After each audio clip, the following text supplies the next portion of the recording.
Olá, tudo bem? Eu espero que sim. Meu nome é Jederson Freitas e hoje, 12 de junho, eu selecionei os seguintes destaques para o Notícias do Mundo de Segurança da Informação. Cultura de segurança na Eletrobras é top-down, fraudes digitais, serviços financeiros são os mais atingidos e os cinco maiores riscos de segurança em nuvem de 2023 até agora. E eu começo com essa notícia que fala: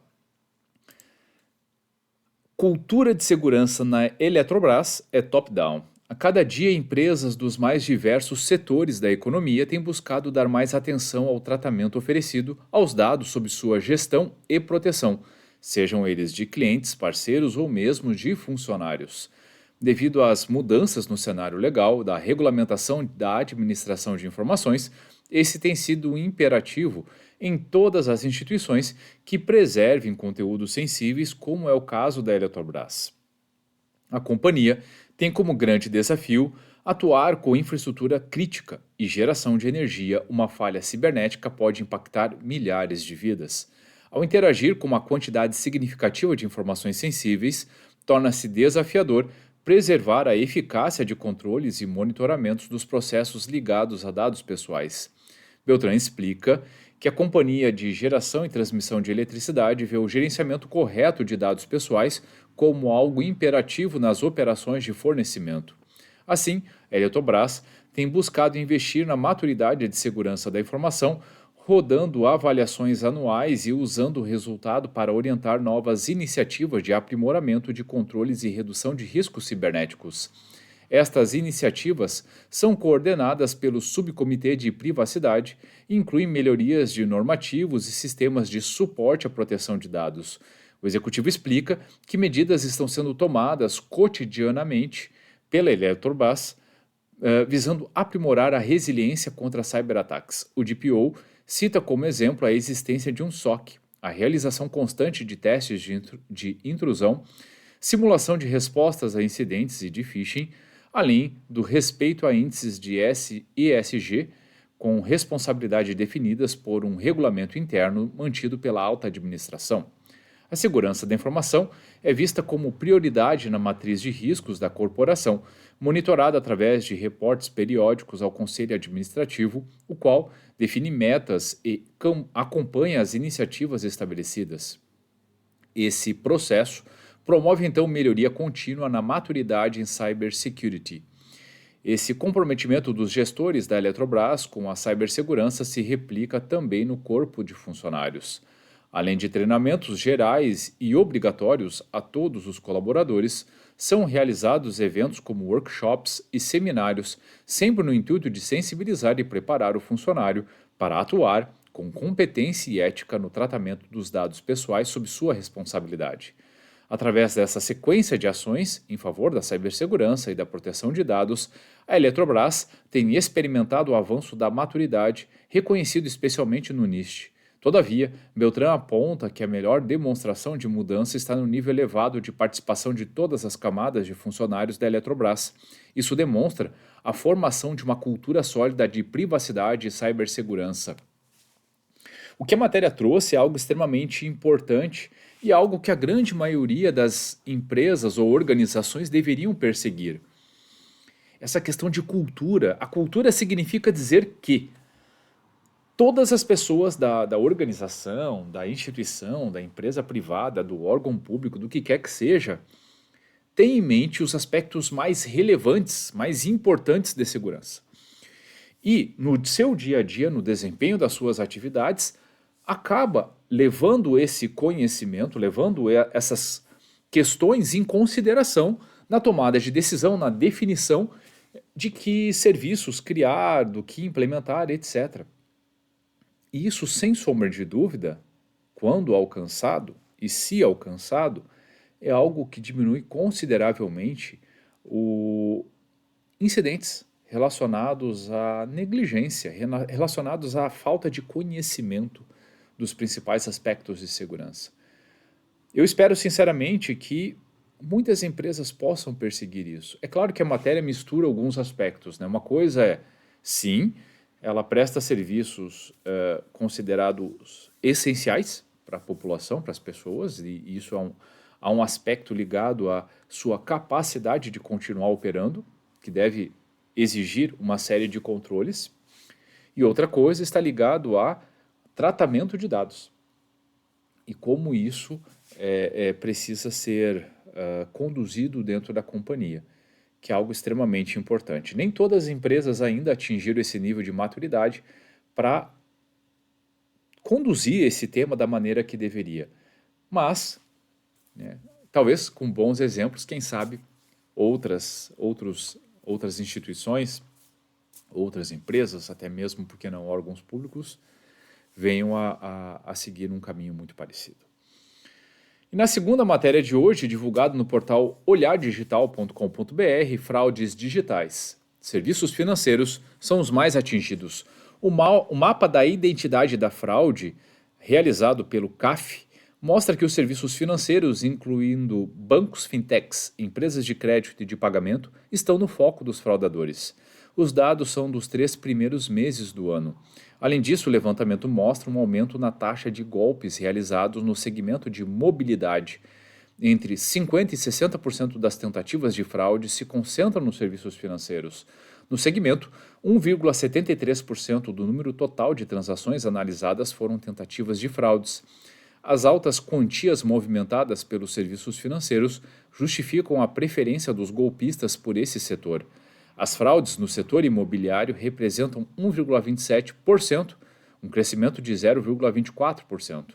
Por outro lado, o setor de comércio eletrônico teve uma queda significativa de 0,45% na taxa de fraudes. O levantamento mostra que as práticas mais usadas em fraudes digitais são de spoofing, em que o golpista manipula imagens para tentar se passar por outra pessoa no procedimento de biometria facial, fraudes de identidade facial. De forma parecida com spoofing, o criminoso tenta se passar por outra pessoa, mas utilizando seu próprio rosto. Fraudes documentais. Criminosos criam documentos falsos utilizando sobreposição de fotos e outras manipulações. Os 3 estados que mais concentram números de tentativas de golpes no primeiro trimestre de 2023 são da região Sudeste, São Paulo 27%, Rio de Janeiro 15% e Minas Gerais 8%. Pará e Bahia completam a lista dos 5 estados com maiores taxas de tentativas, com 6% e 5% respectivamente. Bom, a matéria é muito mais para mostrar, obviamente, o que parece não ser um grande segredo, né? As fraudes, elas estão muito direcionadas aos serviços financeiros. É claro que a grande parte das fraudes, né, e a matéria trata isso de uma maneira não muito profunda, mas estão relacionadas à engenharia social. A capacidade que os golpistas ou criminosos têm de enganar as pessoas, fazendo com que elas compartilhem suas credenciais, que elas acabem registrando alguns padrões que são exigidos por empresas do mercado financeiro. Exemplo, um site falso de banco pedindo exatamente as mesmas fotos, poses, registros de documentação, etc., que o banco geralmente pede. De posse disso, muitos criminosos acabam utilizando esses dados para criar contas em nome de laranjas e efetuar golpes. Então, é algo extremamente preocupante. As empresas, né, inseridas dentro dessa indústria precisam estar muito preparadas, precisam estar atentas e trabalhar constantemente com seus clientes. Mas, óbvio, né, tem outras questões que estão relacionadas, como as fragilidades nos sistemas, a lógica da arquitetura dos serviços, etc. Tudo isso pode ser algo a ser explorado pelos criminosos. E na última notícia de hoje, divulgada no portal seguinfo.com.br, os 5 maiores riscos de segurança em nuvem de 2023 até agora. À medida que nos aproximamos de meados de 2023, achamos que é um momento apropriado para refletir sobre os riscos e ameaças de segurança na nuvem que vimos até agora este ano. Após uma análise cuidadosa dos resultados agregados da verificação de janeiro a maio deste ano, a Orca Research Pod identificou os 5 principais riscos de segurança em nuvem mais comuns, porém graves, que são onipresentes em muitos ambientes de nuvem. Abaixo estão listados os cinco riscos de segurança na nuvem mais comuns e críticos de 2023 até agora em ordem de importância. Descoberta número 1. A aplicação de patches está atrasada em serviços expostos da web. O Orca descobriu que 36% das organizações têm um serviço de web sem patches em seu ambiente de nuvem, que está exposto à internet e, portanto, facilmente acessível por invasores. Serviços não corrigidos com vulnerabilidades e bugs conhecidos podem ser um dos principais vetores de ataque em ambientes de nuvem. Na verdade, a maioria dos caminhos de ataque que a equipe de pesquisa da Orca Security detecta e analisa começa com a exploração de uma vulnerabilidade conhecida. As apostas são consideravelmente maiores se o serviço for voltado para a web, ou seja, acessível de fora da rede. Descoberta número 2. Informações confidenciais geralmente armazenadas no repositório Git. O Orca descobriu que 50% das organizações têm pelo menos um repositório Git contendo dados confidenciais. Informações confidenciais como senhas de bancos de dados, chaves de API, chaves de criptografia, sais de hash e segredos podem ser enviadas por engano para um repositório Git. Além disso, ser contraditório com as melhores práticas de segurança, se eles fizerem parte do código-fonte do seu aplicativo, os invasores podem potencialmente extraí-los e comprometer seus sistemas. Quaisquer dados confidenciais enviados devem ser detectados e removidos imediatamente, tanto do repositório quanto do histórico. Descoberta número 3. Chaves da AWS confidenciais, geralmente armazenadas em sistemas de arquivos. 49% das organizações têm chaves AWS confidenciais armazenadas em um sistema de arquivos dentro de uma máquina virtual. Pense nas chaves da AWS como chaves literais para o seu sistema. Qualquer pessoa com sua chave tem acesso a todos os seus recursos e pode executar qualquer operação que você puder, como iniciar instâncias EC2, excluir objetos S3, etc. É por isso que você deve sempre armazenar suas chaves em um local seguro e nunca compartilhá-las com ninguém, especialmente não com partes externas. Por padrão, as chaves confidenciais da AWS são armazenadas no sistema de arquivos. Se essas chaves forem obtidas por um ator mal intencionado, ele poderá usá-las para acessar recursos confidenciais e realizar operações não autorizadas. Descoberta número 4. Muitos usuários administradores por organização. O Orca descobriu que 33% das organizações concedem privilégios administrativos completos para mais de 10% das funções IAM em seu ambiente de nuvem, com 10% das organizações concedendo permissões administrativas a mais de 40% de suas funções. Uma função do IAM em uma conta da AWS é uma identidade com permissões específicas que determinam quais ações a identidade pode executar e quais recursos ela pode acessar. Ao contrário dos usuários do IAM, as funções do IAM não estão vinculadas a uma única pessoa e podem ser assumidas por qualquer pessoa autorizada a fazê-lo. Não há credenciais de segurança de longo prazo ou indefinidas associadas a uma função. Em vez disso, credenciais de curto prazo são emitidas sempre que um usuário assume uma função. As funções fornecem uma ótima maneira de delegar acesso a usuários ou aplicativos que geralmente não precisam acessar seus recursos. E por fim, descoberta número 5, a maioria não usa papéis separados para funções Lambda. A Orca descobriu que 70% das organizações têm pelo menos duas funções do Lambda que compartilham a mesma função do IAM. Além disso, quase 86% de todas as funções do Lambda estão compartilhando sua função IAM. Quando se trata do AWS Lambda, a AWS recomenda a criação de papéis separados para cada função, a fim de promover o princípio do menor privilégio. Isso protege os dados contra acesso não autorizado e permite que você cumpra vários padrões de segurança e conformidade. Essa matéria está simplesmente sensacional.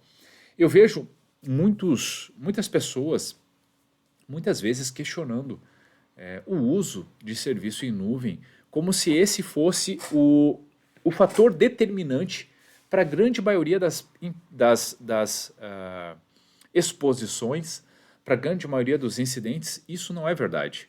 O grande fator que muitas vezes está por trás dos incidentes relacionados a esses ambientes é justamente a falta de conhecimento. A matéria elencou 5 principais aspectos dos erros mais comuns, e isso é o que mais acontece. As pessoas acabam adotando esses serviços, acabam investindo, mas não possuem conhecimento de boas práticas. E ao invés de buscar, principalmente proximidade com os provedores, no sentido de identificar as boas práticas, de fazer um assessment, de entender o que precisa ser melhorado, não.